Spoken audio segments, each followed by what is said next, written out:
தமிழக பாஜக மாநில தலைவர் அண்ணாமலை விடுத்துள்ள செய்திக்குறிப்பில் கடந்த 19/12/2024 அன்று பள்ளிக் கல்வித்துறையின் தொழிற்கல்வி இணை இயக்குநர் அனைத்து மாவட்ட முதன்மை கல்வி அலுவலர்களுக்கும் எழுதிய கடிதத்தில் BSNL நிறுவனத்திற்கு செலுத்தப்பட வேண்டிய நிலுவைத் தொகையான 1.5 கோடி ரூபாயை உடனடியாக செலுத்துங்கள் என்றும் இல்லை என்றால் சேவை துண்டிக்கப்படும் என்று BSNL நிறுவனம் தெரிவித்துள்ளதாகவும் குறிப்பிடப்பட்டுள்ளது.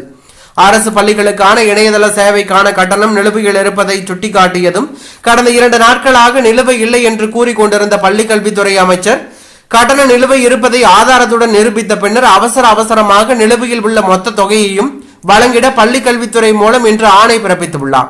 அமைச்சருக்கு தனது துறை சார்ந்த பணிகள் குறித்த விவரங்கள் தெரியவில்லையா அல்லது வேண்டுமென்றே 2 நாட்களாக பொய் கூறி வந்தாரா? நாட்டின் வருங்காலமான மாணவ சமுதாயத்துக்கு பொறுப்பான துறை என்பதை நினைவு வைத்திருந்து பள்ளி கல்வித்துறை அமைச்சர் செயல்பட வேண்டும் என்பதை தெரிவித்துக் கொள்கிறேன் என்று அண்ணாமலை தெரிவித்துள்ளது பரபரப்பையும் அதிர்ச்சியும் ஏற்படுத்தியுள்ளது.